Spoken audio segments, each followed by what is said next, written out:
Gerai, Živilė, tai iš pradžių norėčiau pasveikinti, bet norėjau paklausti, kaip sekėsi kentėti tas 17 berods dienų. Bet visai nekentėjau. Visai nekentėjot. Va čia yra labai geras atsakymas.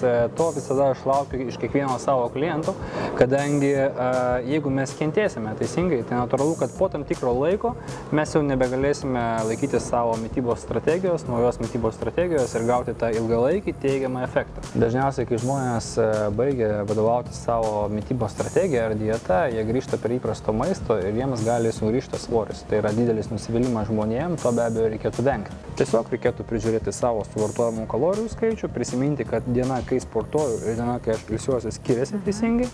Ir be abejo žinoti, kada reikia vartoti daugiau angliavandenių, tai yra ryte, prieš pietus ir kada šiek tiek mažiau.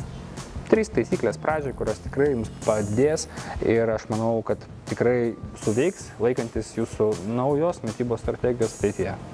Super. Živilė, tu papasakok moterims, kaip tu sportavai? Visų pirma, tai užsiregistravau sporto biržoje ir kai užsiregistruoji, tau išmeta treniruotės, kurias tu nori sportuoti. Tai yra super dalykas, kada tu gali sportuoti namie, niekur tau nereikia planuoti išvažiuoti į sporto klubą, kiek tai užims. Geriausia buvo tai, kad tu pradedi jausti, kad tu turi nugarą, kad tu turi raumenį kažkur koją, kai tau kažkas skauda. Aha, tai galvoju, tai čia jau tas riebalinis, tai matyti jau gal jo ar mažiau, nes aš jaučiu raumenį patį. Tai buvo labai smagu iš tikrųjų ir kai tu jauti rezultatą. Efektyvų.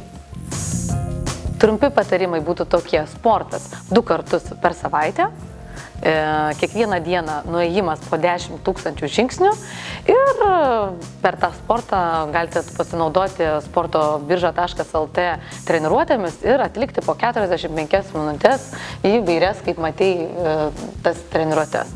Viskas, ko reikia, tiesiog pradėti.